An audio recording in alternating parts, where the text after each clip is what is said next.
Real estate agents, do you want to move your business forward? Well, I'm here to help. Hey guys, Brittany with Brittany Hannon Real Estate. I'm a real estate agent, coach, and investor. And every Monday at 11:30 Pacific Standard Time, I'm here to bring you information that's going to help move your business forward. Whether you're a brand new beginner or an advanced top producer, I'm going to bring you key tips and tricks and strategies to move your business forward. This is your official invitation to join us live every Monday at 11:30 a.m. They're totally free. And if you want more information about coaching, check the link in my bio and I would love to help. Now let's jump into this week's workshop. All right, welcome. Today we are talking about financial planning, leveraging real estate for long-term success. As I mentioned before, real estate has the potential for great financial gain, but it also has the potential for great financial ruin. And so I want to help you with making sure that you guys are planning for success, that you guys are really trying to figure out what's the future of where you're headed. So today we're going to talk about a few different things. And I really enjoy talking about money. I enjoy talking about finances. For some people, this may not be your thing at all, but stick with me because hopefully we're going to do some real world application and we're going to do things that might be a little more exciting to you. I don't know, we'll see. It'll be exciting to me, so I'll have fun with it. All right, so let's talk about where we're going today. We want to talk about financial goals. What is the goal of money? What is the goal of making money? What is the goal of us being in real estate at all? We're going to talk about that today. Then we're going to briefly touch on Investing 101. This is by no means a deep dive. This is not something that I'm going to tell you what to do or how to do. This is me saying, here are some ideas and what you can do and maybe some ways to not be afraid of this. And then we're going to move forward. So if you're looking for a deep dive, I'm kind of introducing you to topics and then you can do the deep dive on your own, which is what I want to see you do because this is what this is all about. Deep dive on your own. Then we're going to analyze a deal together. You guys know that I'm a real estate agent, coach, and investor. And so I'm always looking for good deals. So I want to analyze a deal in real time with you. Then at the end, we're going to talk about how to win. What's important now? What are the next steps that you should take? And then of course, stay till the end for the bonus. All right, so let's jump in. So Gary Keller talks in his book, $1 Million Real Estate Investor, about happiness.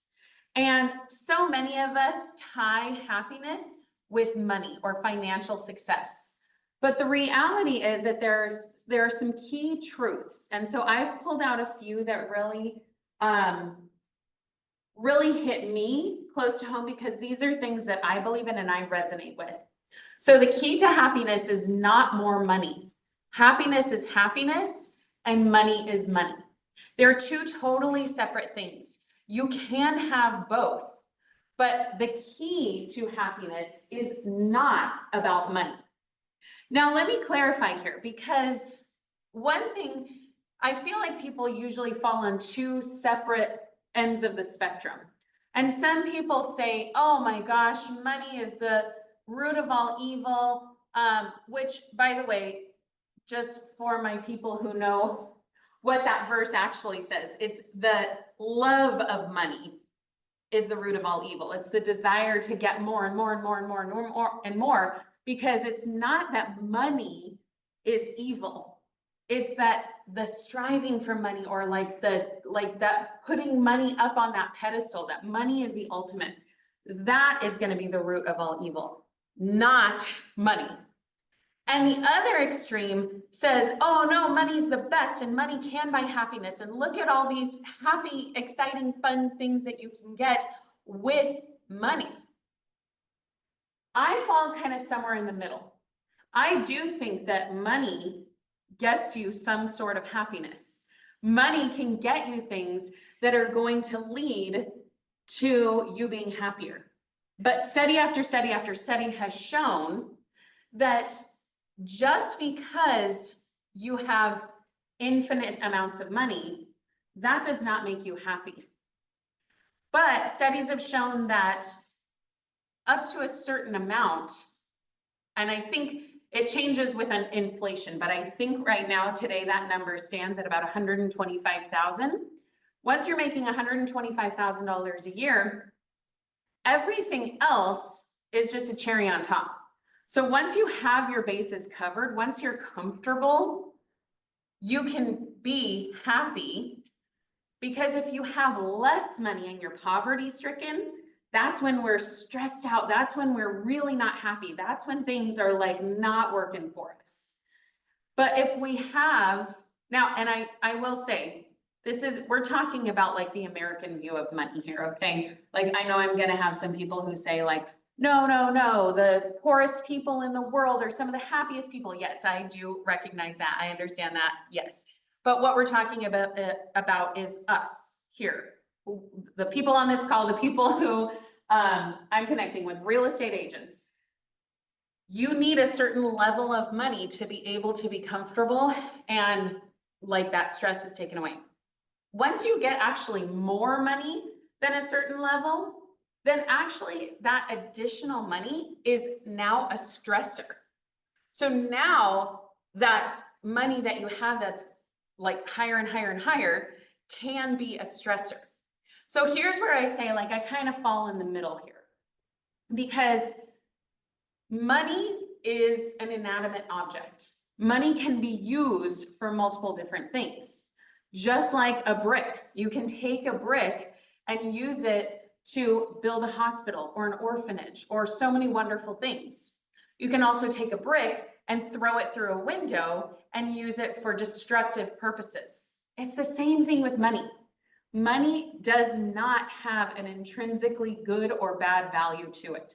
Happiness is happiness and money is money.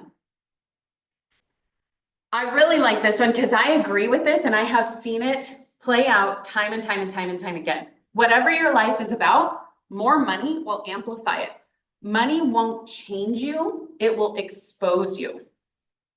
So I've seen people who are terrible people who have a lot of money and they do terrible things with that money. And I've seen people who are amazing people who have a lot of money and they do amazing things with that money. You know, we're blessed to be at Keller Williams, where so much of what we teach and what we're trained on is about who you are as a person. It's about the deep insides of you. What is your big life? What is your big why? What do you want to fund to make? How do you want to fund that to make it happen? And so we're getting down to like the root of who you are. And it's saying, okay, at the root of who you are, if you're wanting to do great things with money, then more money is only going to amplify that. And so that's where we want our focus to be, is like, what do we want deep down in our core ourselves to be? Because as we make money, that's going to amplify it. And then truth, this is out of order because I pulled this actually from, I said the Millionaire Real Estate Agent book. It's not from that. It's from Quantum Leap, which is a KW thing that they offer. Anyway, so truth number 6, money has its own rules and disciplines. If you don't learn them, you are basically financially illiterate. I think this is so true. And actually, one of the ways that I like to talk about this is when we talk about a game. You know, we know that in games we have rules to the game. And if we don't understand the rules to the game, we're not going to win. A great example of this is my wife got a new game for her birthday, and it was called Hues and Clues. No, Hues and Cues, something like that. It is about colors. And so the idea is like you're supposed to give a hint to the room that's going to make the most people get you points, and you want more points. And so you want to give a good clue. Well, she thought it was the opposite. She thought she was trying to trick the room. And so she said something that was totally off.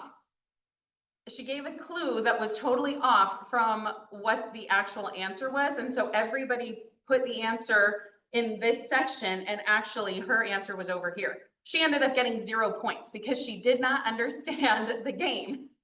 And so once she realized, I'm trying to get more points, I'm trying to get people to actually pick my number, pick whatever it is, my color.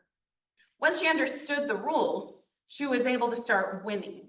It's the same kind of thing. Once we understand the rules of money, we're able to start winning with money.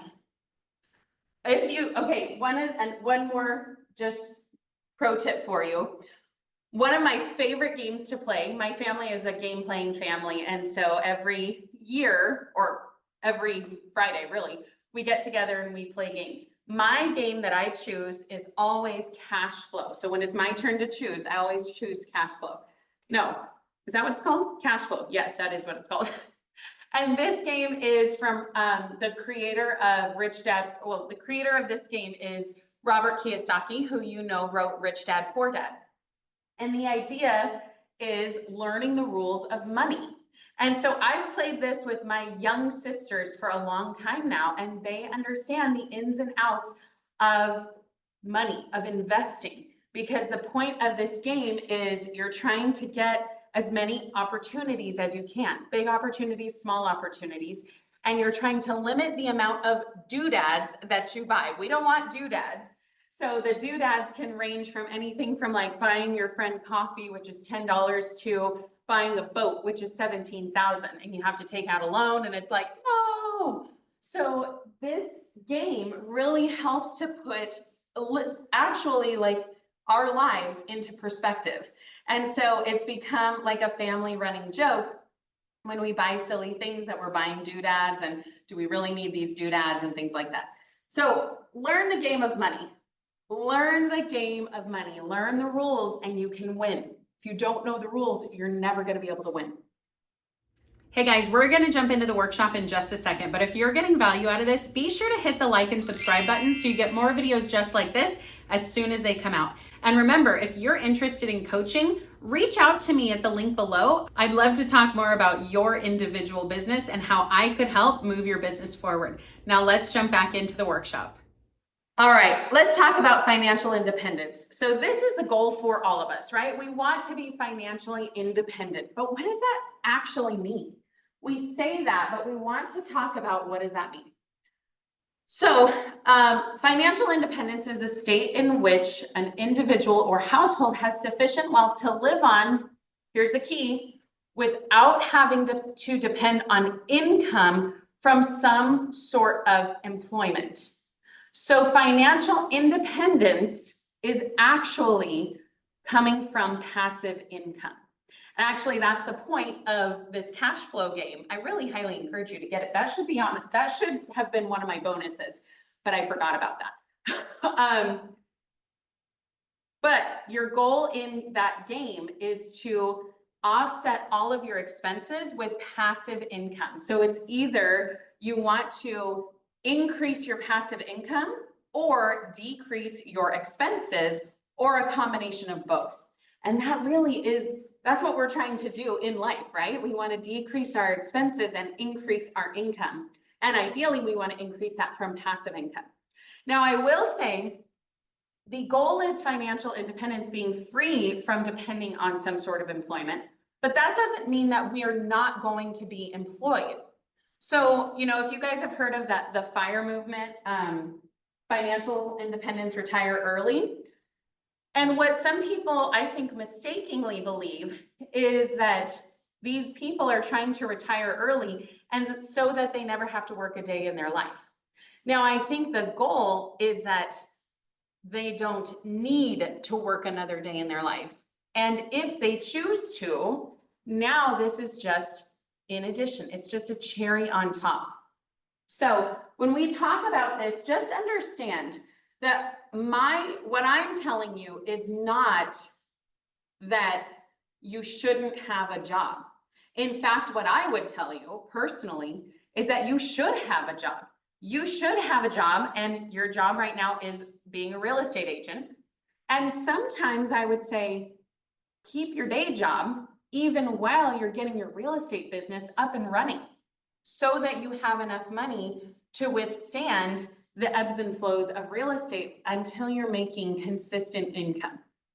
So that might be counterintuitive to what you thought you were going to hear in this, but we really want to make sure that your finances can withstand the ebbs and flows of real estate. And so realistically, many of us are still financially dependent. So let's talk about what that means. I love a couple of these quotes. Money is a terrible master, but an excellent servant. So often money tends to be our master. We are a slave to money. And so what happens there is that our expenses are so high. We've gotten into so much debt that now we're having to work and work and work to pay off that debt. That is money being our master. What we want is for money to be our servant. We want money to work for us. We want to be able to put money into our business. We want to be able to make our money work for us. We will talk about that in a few more minutes, so just remember that. I really like this one because this one, again, kind of resonates with me and my own business. Real wealth is not about money. Real wealth is not having to go to meetings, not having to spend time with jerks, i.e. some of those clients we may not want to run into anymore, not being locked into status games, not feeling like you have to say yes. It's not worrying about others claiming your time and energy. Real wealth is about freedom. That's what I'm about here. I want to get to that freedom spot. And I will tell you, quite frankly, I'm not there yet. I'm still working toward it. But that's why I want to invest. That's why I want to grow my business. That's why I want to do these things, so that I have the freedom to say yes to what I want to say yes to and no to what I want to say no to. I don't want anybody else claiming my time and my energy except who I determine I want to give that to. It's about freedom. All right, so we're going to talk about 5 stages to financial independence. This is really small, so I'm going to try and make it bigger. Hopefully you guys can see that. All right, so the first step, we're moving from financial dependence to financial independence. So this first step, financial dependence, we're dependent on others financially. Our net worth and net cash flow are negative. If you don't know your net worth or your net cash flow, it's time to create a budget. You need to have a budget. You need to understand where your money is going. You need to tell your money where it should be going. You have to understand your money and your income and your outgo. This is not just for your business. This is also for your personal life. You need to create a budget for your business, and you need to create a budget for your personal life. This is regardless of your financial situation, your financial stand. Understand where is your money going, where's your money coming from, how much is coming in and how much is going out each month and each year. I actually used to use Mint. I really liked that because it showed you a snapshot of your net worth. And your net worth, by the way, is all of your assets minus all of your expenses. So if you own your own home, you can take all of that, subtract what you owe for your home. And if you have no other debts, that is then your net worth. Now, if you do have debts, you need to subtract out all of your debts. You need to say, okay, I have credit card debts of $10,000. I have student loan debts of $30,000. I have whatever it is, a car payment. I have all of these things we're subtracting out, and the balance of that is going to be your net worth. Dolly, I see you have a hand raised. Yeah, I thought that a house is not an asset if the bank owns it. If you don't make your mortgage payments, doesn't they take it away? It's only yours if you pay cash for it, right? Yes. Well, the deed is technically in your name, but you have to pay the bank. But if your home is worth $500,000 and you only owe $200,000, then that $300,000 is part of your net worth. That is the asset that you have.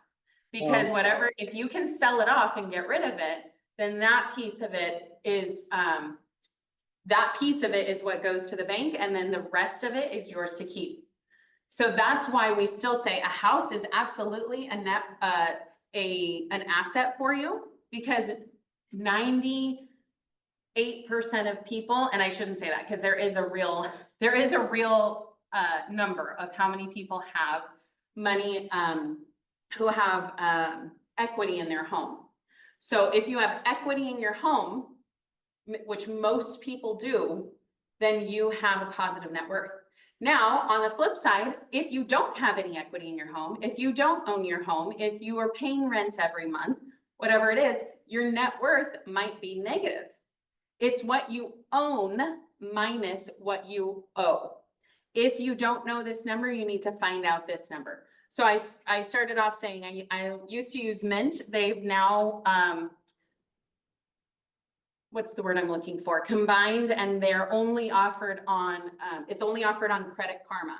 But now if you go on to Credit Karma and you put all your info in, you'll see that you have a net worth based on the numbers that you put into the system. So make sure you know these numbers. The next step is financial solvency, when all of your financial commitments can easily be covered from your current income. So this is, you have a job and all of your bills can be paid, including your debts, and hopefully you're getting rid of your debts. So all of your bills can be paid with the income that you have. So whether that is your real estate income, whether that's passive income from investments, you have financial solvency. It can easily be covered from your current income. Then the next step is financial stability, when a person has sufficient funds for their current needs as well as for emergencies. So this is when we start to pay off our debts, and we have what we need for an emergency. In real estate, that means a lot more money.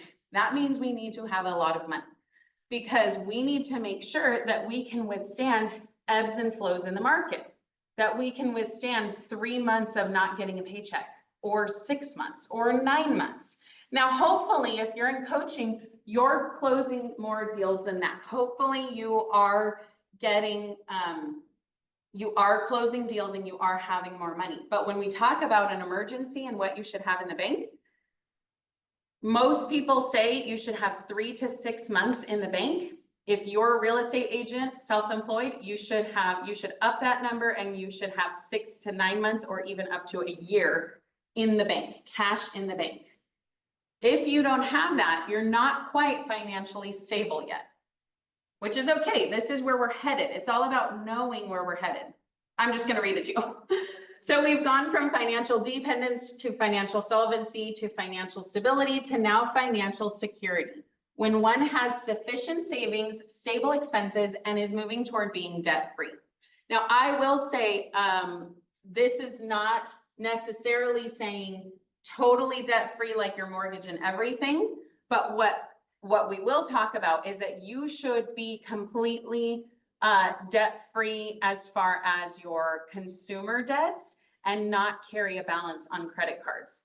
So if you are saying, oh, I'm a credit card person and I want to use it to pay for my travel and all this kind of stuff, okay, sure. If you can do that, great. If you can put money on a card and then pay it off, sure, great. Most people cannot do that. The billion-dollar, multiple billion, hundreds of billion-dollar credit card industry knows that most people cannot do that. If you are one of the 95% of people who cannot buy something and then pay it off at the end of the month, your entire balance, you should not have a credit card. Okay? Are we all understanding there? So when we talk about being debt-free, we're talking about moving to being, you have no car debt, you have no student loan payments, all of that. We want to be debt-free. So all of our bills are paid. We have a substantial, hefty emergency fund, and we're moving toward being completely debt-free. And then the final one, financial independence, when one has enough money for current lifestyle, long-term needs, and expenses, meaning you have no debts. So when we talk about long-term needs, we're talking about you don't have to work again. A lot of times this takes a long time. So this is not saying, hey, this should be your goal for this year. This is saying this is your goal for the future. All right, let's keep moving on because I want to get into some of the nitty gritty with you. All right, so let's talk about the steps to financial freedom. So we just talked about like what the big picture is. Now let's break it down and talk about the steps. Step number 1, 30, 30, 30. This is Keller Williams kind of like main thing that we should be doing. Anytime you get money in, your commission checks, anytime you get it in, you should be breaking it down 30, 30, 30. 30% goes to your business expenses, 30% goes to your taxes, and 30% comes home. Now, of course, you guys, for you savvy math minds out there, you notice, hey, this only adds up to 90. So what do you do with that extra 10? That's totally up to you. Do you want to give it? Do you want to donate it? Do you want to put it into savings? Do you want to do something else with it? Whatever it is, that last 10%, that's up to you. If you stick with this 30, 30, 30 rule, you will be successful. I will tell you, most agents do not stick with this. Most agents do not put money aside for their taxes. Most agents don't put money aside into their business accounts. We want to make sure that you're putting 30% aside so that you can continue running your business. Make sure that you're sticking to the 30, 30, 30 rule. In a couple of weeks, I want to say at the end of April, we're going to be talking about what to do with your commission. So we're kind of going to dive deeper into this and talking about where should your commission actually go. Once you get paid, where does it go? This is more big picture of what we're talking about today. We need to make sure that we have proper coverage, medical, long-term care, disability, our car, our home. Make sure that you have good insurance.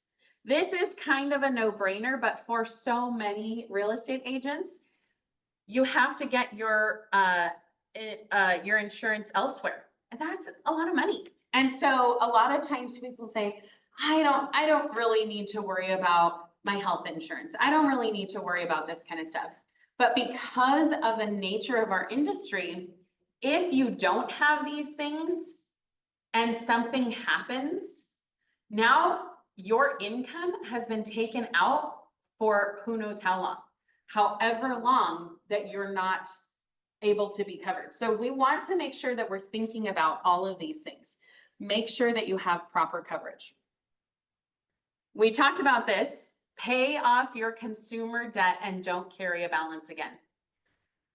Now, these top two, steps 1 and 2, you can get done pretty quick and easy. Make sure that you have your health insurance and car insurance and home insurance. Make sure you're all fully covered in that. Check it off the list, you're done. Paying off your consumer debt, you want to make sure that you have a plan that you're really doing this. And by consumer debt, I mean talking about most often it's credit card debt. So you want to make sure that you're paying off your credit card debt and don't carry a balance anymore. You do not need to be giving money to the credit card companies in the form of interest. Don't pay interest on credit card debt. So pay off your debts and don't carry a balance. You can do this by lots of different ways. You can do this by the debt snowball. You can do this by the avalanche method, which is basically saying whichever of your payments has the highest interest, that's what you go toward. The debt snowball says, don't worry about interest rates, just pay off the smallest debt and move on from there, and eventually it'll snowball. So however you want to pay off debt, doesn't matter to me, just do it. You need to be saving. We already talked about this, 6 months to 1 year. So if you're trying to fill up a baby emergency fund, fill it up 3 months. I'm okay with that. 3 months of expenses. But once you get to later on where you're actually starting to do more, I need you to be saving 6 months to a year. For a lot of people, that's $50,000 to $100,000 in the bank. Most people don't have that. Most people have maybe 5,000 in the bank. That's not going to be okay if you don't get paid for 3, 6, 9 months. We need to have more money in the bank. And then once we do this, notice these are steps in order. Once we do this, then we start saving for investments. Now, I will tell you that today what we're talking about are real estate investments. We're not talking about stocks. We're not talking about bonds. We're not talking about anything like that. You are a real estate agent. You should be investing in real estate. So what you need to do is save for that down payment in whatever way that looks like. Are you going to house hack? Are you going to do a live and flip? Are you going to buy and hold a long-term investment? Whatever it is, you need to make sure that you're holding on, you're saving for whatever that next step is. And then pull the trigger and invest in some real estate. Buy your first home, buy your third home, buy your 40th home, whatever it is, buy that apartment complex. Invest in the next step. Take that next step and do it. All right, so let's talk about investing 101. Investing in yourself is always going to pay off. So you want to make sure that you are investing in yourself. And as a real estate agent, part of that means investing in your business. So when we talk about that 30-30-30 and 30% goes back to your business, this is what we mean. You need to make sure you're investing in marketing. You have to make sure you're paying for marketing to continue marketing yourself, to continue marketing your homes, to continue marketing on Facebook. You have to pay for this at some point. You have to pay for mailers, you have to pay for your social media, you have to pay for different things that are going to market yourself. Maybe you're doing seminars and you need to pay for food so people will come. Whatever it is, you need to have a budget set for marketing expenses. You need to pay for education. Sometimes that comes in the form of coaching. Coaching costs money. You have to pay for it. Sometimes that comes in the form of conferences. Conferences are expensive. Sometimes that comes in the form of books. So invest in that. Sometimes it comes in the form of a free podcast. Make sure you are plugging back into yourself and giving yourself the gift of education. Educate yourself. Whether it is spending money to do it or whether it's doing it for free, like coming to one of these what is this called? Our workshops. Make sure that you're investing back in yourself. Invest in your systems. So we at Keller Williams have a fantastic system called Command that, guess what? You're already paying for it. You might as well use it to its highest potential. I can guarantee you not a single one of you are using it to its highest potential. And the reason I say that is because I use it at a very high level, and I know I don't use it to its fullest potential. Invest back into your systems. Whether you're investing time or money or both, make sure that you're investing into your systems, meaning learn the things that you have. And if you want to add on to that, make sure that you're learning everything that it can do. So this is not what we're talking about today. So I'm just going to leave that there, but we will be talking more about this as time goes on. And then finally, investing back into your business means investing in people. Real estate is a relationship business. We want to make sure that we are continuing to invest into our clients, that we're continuing to invest, and by having a TC, it means that we need to invest in making sure that we have the right people, the right leverage, the right systems in our team. And so again, whether that's investing your time or your money, you have to invest back into your business. All right, if you guys have not read this book, this is a really good one. So if you read the Millionaire Real Estate Agent book, the Millionaire Real Estate Investor book is formatted very similar. It takes actual millionaire real estate investors and gets best practices from them. And so I highly recommend reading this book. One of the key takeaways is this quote by Gary Keller: millionaire real estate investors take luck out of their business by learning how to invest and investing to win. So remember, we already talked about how if you don't understand it, you should not be investing in it. So you as real estate agents understand real estate, or you're getting to the point where you really understand it. You need to be investing where you understand. Real estate agents, I firmly believe, should be investing in real estate.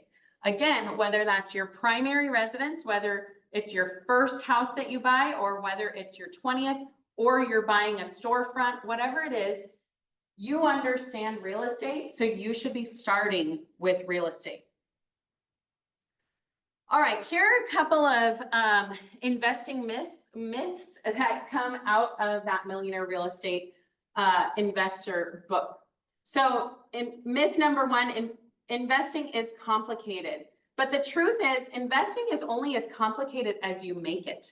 So when you talk about investing in crypto and all this stuff and you're like, I don't get it, then don't invest in it. Investing should not be complicated. We should understand investing before we actually invest. If we don't understand it, don't do it. And so investing should not be complicated.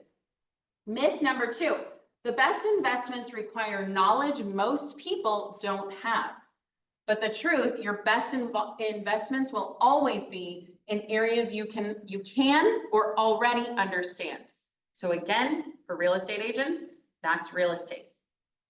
Myth number three, investing is risky. I'll lose money. But the truth is, investing is not risky. If you understand what you're investing in, if you understand that you can hold, investing in real estate, you hold it for the long term, you're always going to make money in the long term. And so investing is really not risky, but the way that you're doing it could be risky. So if you're doing day trading, if you're investing in crypto, if you're doing that kind of thing, sure, that could be risky. But the investing that we're talking about here is not risky. A buy and hold of a property for 30 years, not very risky. Myth number four, successful investors are able to time the market. This is something we hear so often, not necessarily in these words, but by people saying, I'm going to wait for interest rates to come down. This is just not a good time to be in the market. This is not. The reality is, and actually savvy investors will tell you, in successful investing, the timing finds you. What I like to say is it's not about timing the market, it's about time in the market. So what that means is get in and let it grow. So what I tell all of my clients realistically is as long as you can be in the house for 3 to 5 years, you're going to withstand the ebbs and flows of real estate. There's always going to be ebbs and flows, but successful investors understand that the timing finds you. Also, meaning if you jumped into real estate and bought in 1982 when interest rates were at 18%, and you held on to that until 2022, do you think you would have been upset about the timing? Do you think you would have been upset and said, oh man, I shouldn't have bought that house at $50,000 when it's now worth $1 million? I'm not going to be upset by that. And so you have to make sure that you have that understanding of what the investment is going to do for you in the long run. Number 5, all the good investments are taken. But the truth is that every market has its share of good investments. Investors are buying right now. They were buying at the low interest rates. They're buying at high interest rates. They're buying with a right-hand president. They're buying with a left-hand president. They're buying on all different sides of the aisle. It doesn't matter. Investors are buying in every market because sometimes the deals, you have to create a deal rather than find a deal. And sometimes it's about a little bit more savvy, which guess what? You as real estate agents, you have that or you're learning that. So you will win when you buy. And it's not about saying you're going to win because you're flipping. We're not talking about flipping. Flipping isn't investing. Flipping is actually just another income strategy, which you can do, and I'm all for that. But flipping is not an investment. All right, let's briefly touch on taxes. I am not a tax professional. That is my caveat here. I am not a tax professional. Go talk to your tax professional. But some of the basics that you need to know are your P&L. Have your profit and loss statement ready at any given time. What do you bring in? What do you send out? Your profits and your losses. You should have a system that is always up to date. You should have it on your calendar to update it every week, every month, whatever it is. But you should never be in the position where somebody says, hey, can I see your P&L? And you're like, what's that? Let me create one for you real quick. No, you need to always have it up to date. Your tax professional is going to ask for your profit and loss statement. Understand the basics. What deductions should you take? How much should you set aside? You don't need to be a super savvy tax professional to be able to understand these things. You have to understand what these basics are, and then you are going to be fine. So if you're in a lower tax bracket and you can set it, you can get away with setting aside 25%, great. If you're in a higher tax bracket, you might need to set aside 35%, maybe more, because of different costs and expenses. Understand what you need to do for this to work for you. And then please, please pay your taxes. Paying your taxes on time can help you avoid fees and penalties that can add up over time. I was just talking to a very seasoned real estate agent who was telling me that he used to just ignore his taxes and hope they go away until the IRS showed up at his door one day and said, excuse me, you owe us a lot of money. And so you don't want that to happen. Just pay your taxes. I know it's scary. I know it's daunting, especially in the first parts of your real estate career. But let me tell you, having them paid off and not worrying that somebody's going to come to your door is going to help you sleep better. And that is going to get you more business. You're going to be more confident. You're going to be just fine.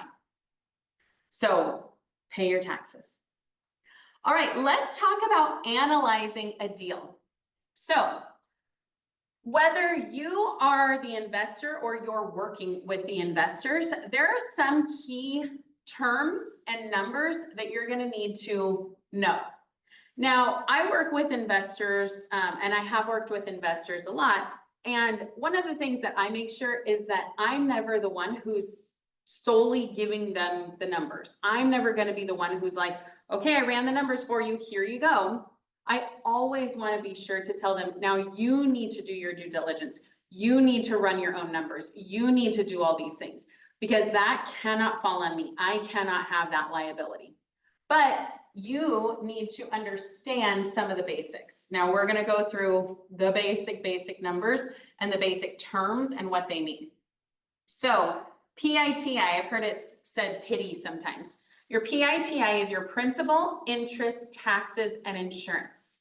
Essentially, it's your mortgage. So when we talk about, oh, you have to pay your mortgage, and some people are looking at these calendars and calculators, and it's just telling them, oh, your mortgage is going to be $1,900. But what they're not calculating are the taxes and insurance, which now puts them up to $3,000. And so it's really important that your clients and you understand that your principal, interest, taxes, and insurance all need to be calculated to figure out what that mortgage number is going to be. Now, a lot of the new calculators will automatically include that for you, which is awesome. So you've probably heard a lot of talk about homes.com, where people are saying, are they for us or against us? We don't know, but so far it seems like it's better than Zillow. So I've been playing around with homes.com and I actually really like it. And one of the things that I like is that it has a really good calculator where it shows me the principal, interest, taxes, and insurance. And so I'm able to see that right off the bat because it automatically calculates, it knows the estimated property taxes and about how much insurance is going to be for a house that size. So keep that in mind. Cash flow. Cash flow is the amount of money after all your expenses are paid. So if there's a mortgage of $2,000 and then they have vacancy, property management, they have all these expenses. After all those expenses are paid, then whatever is left is the cash flow. So some people say, I'm looking for $100 a door. So if they buy a fourplex, they should have a cash flow of $400. Now, depending on where they're looking, that can be a difficult number to come to. But over time, they're gonna get that and then some. So cash flow grows as their expenses go down, as rents go up, all of that. So you're getting money in from the rents, you're paying money for the expenses, and the balance, the leftover of that is your cash flow.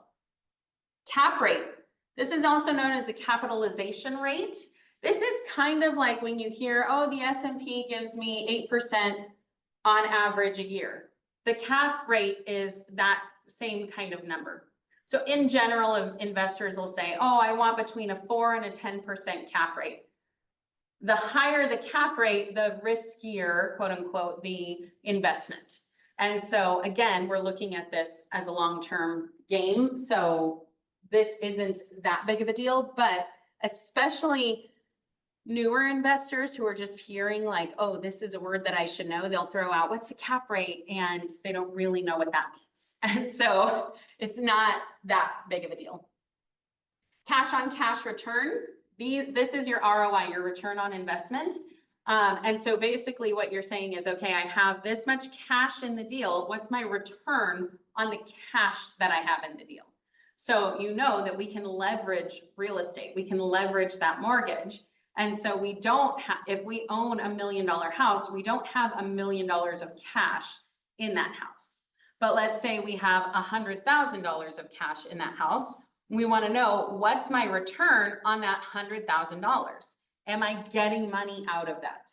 So these kind of numbers are numbers that I do want my clients to work through on their own. But for me and my own investment, I want to make sure that I understand these too. So again, these are just basic things that you should be aware of, and you can look into them on your own if you are so inclined. So what I'm going to do now is I'm going to show you, I'm going to analyze a property real quick with you. I like to look in Bakersfield. I have family in Bakersfield, and so and it's lower priced than my area, but their rents are still pretty strong. So I like to look in Bakersfield. And I like to use the Bigger Pockets calculators. So I'm going to show you how I kind of walk through it. You guys don't have to use Bigger Pockets calculators. You can use your own calculator. You can find one however you want to find it. I personally just like to use this. So I'm going to show you, I have found a house that I liked. Actually, I don't know if I like it, but it just popped up on in Bakersfield 2 days ago.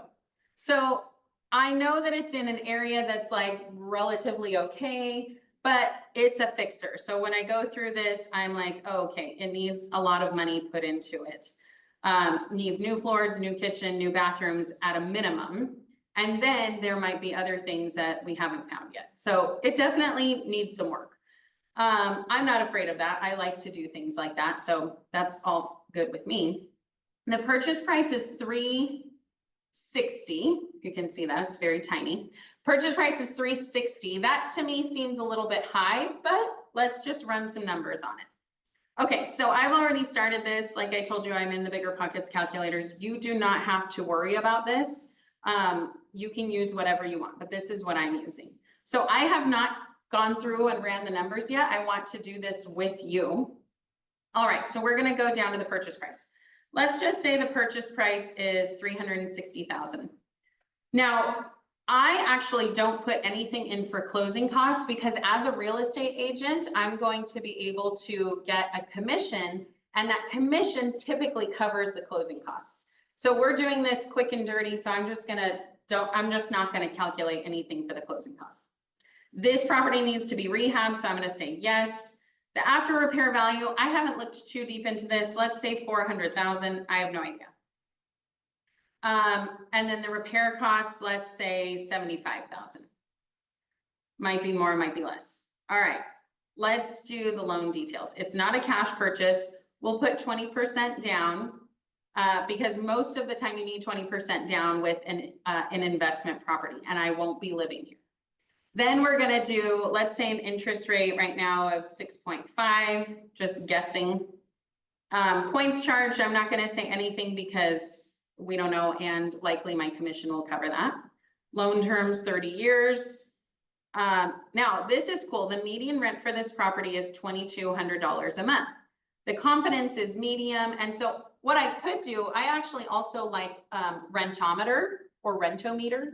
And I think they're probably pretty accurate too, and they give more of a range. But this is saying that it's about 2,200. I'm just going to leave it at that, and I can look deeper into it. But again, I just want to kind of do a quick and dirty. So now let's get to expenses. So the property taxes, it's already calculated here. Insurance, let's say about $100 a month. And you can also click on these to say, help me determine my property insurance.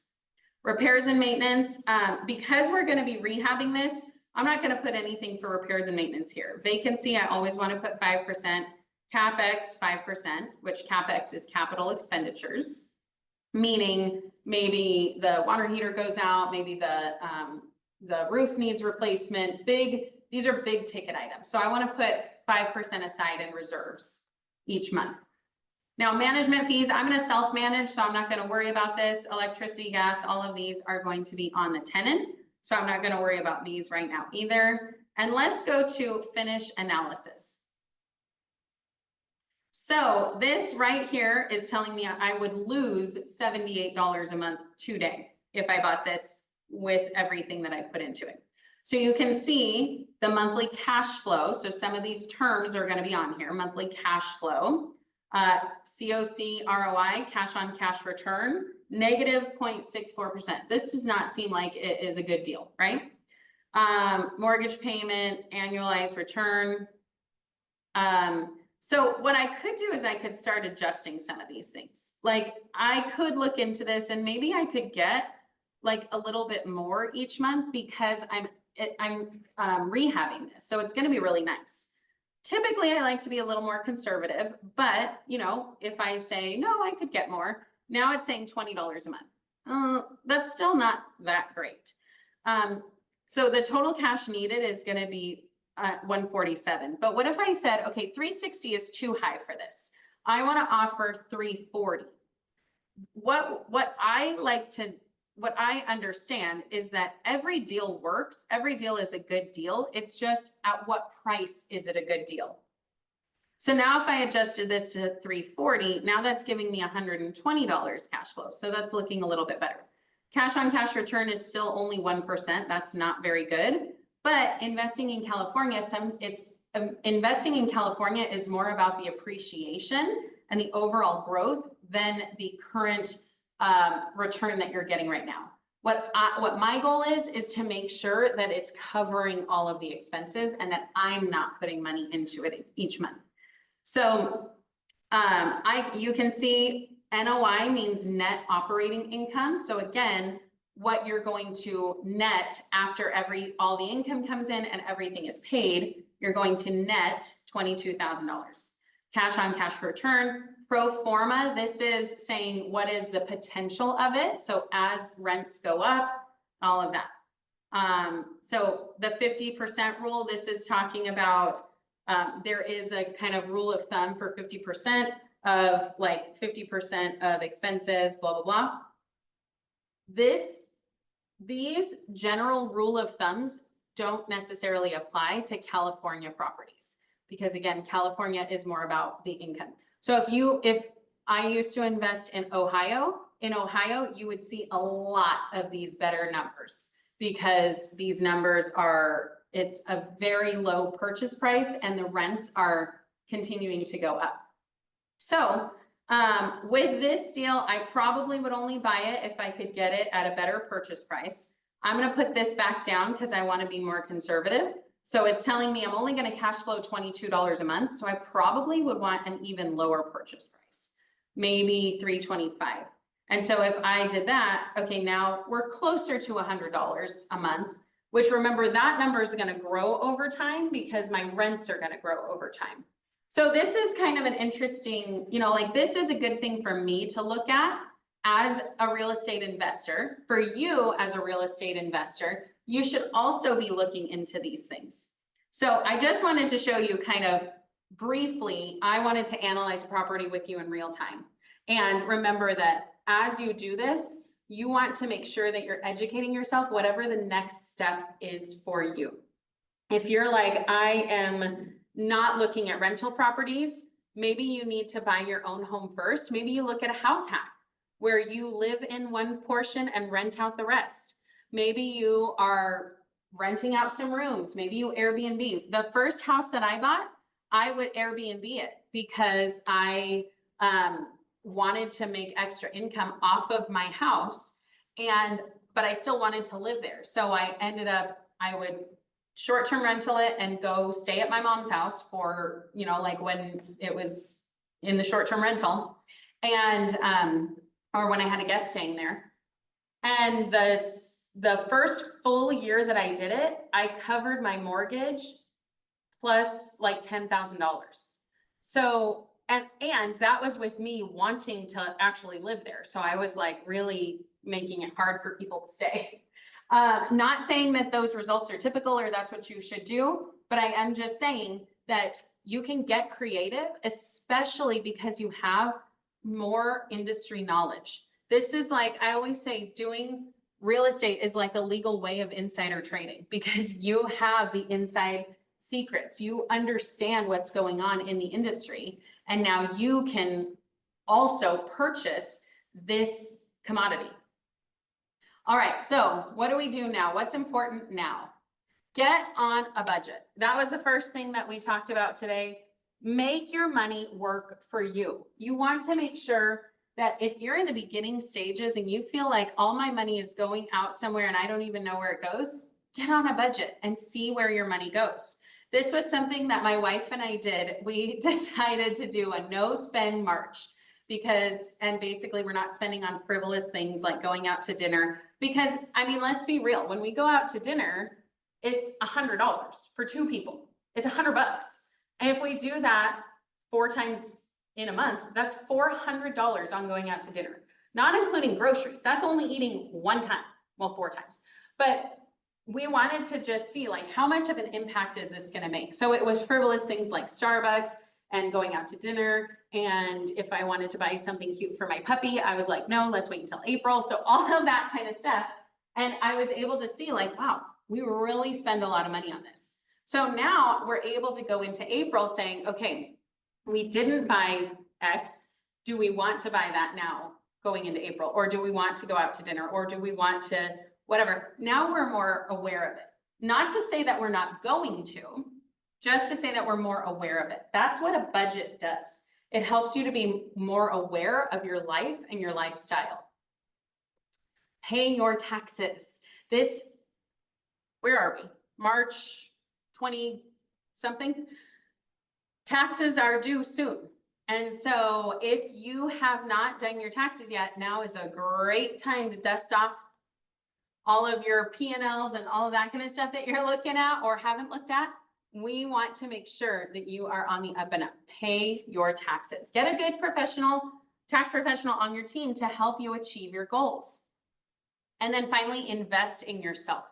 No matter where you are in this financial freedom stage or steps, educate yourself, understand investing so that when the time comes, you're ready to pull the trigger. So if you say, I am 12 years out from that, great, start now. What are you going to do to start now? Are you going to get on a budget? Are you going to pay off your debts? Are you going to analyze real estate deals? Are you going to start investing? Are you going to save for those deals? Where are you in that? And invest in yourself. Educate yourself on the process. And then finally, your bonus. Thank you guys for staying with me. My favorite resources on this topic. So one of the things that people ask me all the time is what I use to track my numbers. I do use QuickBooks, self-employed QuickBooks. They have a mileage tracker in there, so I can automatically go through and do all my miles and say, yep, that was for work. Nope, that was for personal, and go through, and it's a quick, easy swipe. This does cost money. I think it's like 20 bucks a month. But it automatically links to bank accounts. It automatically links to things, and I can say, yes, that was business. Nope, that was personal. Include that, don't include that, separate this out. Boom, it automatically gives me a P&L. It tells me my estimated quarterly taxes, because remember, as self-employed people, we should be paying quarterly. So it tells me my estimated quarterlies, so I can just send that in. It makes it very easy. Credit Karma. I talked to you about Mint earlier and how they merged with Credit Karma. If you don't know your net worth, get in there and start using it. Bigger Pockets calculators. I just showed you one of the Bigger Pockets calculators. I love them, but I'm not affiliated with them in any way. This is how I got started on my real estate journey, was because of their podcasts. And so I kind of just use them for all kinds of stuff. It's really a great resource. And then Rentometer. It's another one that I use to calculate rents, to figure out rents in different areas. A lot of times people ask us, hey, what'll this rent for if I rented it out? And I'm able to quickly go on and say, like, what's the address, how many bedrooms and bathrooms? And I have a fairly accurate number of what that is. So I definitely recommend this. And then next week we are gone because of Easter. So we're on a spring break next week. So I will not be here next week. The following week is going to be contracts with Lori. There's lots of changes coming. And so Lori is going to be talking about some of those changes and some of the things that have not changed. And she'll be working on contracts with you. If you want to learn more about coaching, this is what we talked about today is not typically what we would talk about in coaching, but it shows you that we talk about all things business related. If you say, hey, I want to put my real estate agent hat off to the side and I want to put my investing hat on, we can talk to you about that. It's about your business and moving your business forward. So we're not just for brand new agents. We can help you at every step of the way. So reach out to me if you're interested in coaching or want to know more. Well, I hope that helped. And remember, I'm here every Monday at 11:30 a.m. Pacific Standard Time to help you move your business forward. Join me in the weekly workshops where you can come live and get your questions answered in real time. I would love to see you there. Register at the link below. And remember, if you have questions about coaching or want to dive in, or even just want to have a call to me to see how you can grow your business, schedule a call with me in the link below. I'd love to help. In the meantime, if you're getting value out of this, be sure to like and subscribe. Thanks for staying for the whole thing. Check out the other videos that we have that are sure to move your business forward. Thanks, and we'll see you next time.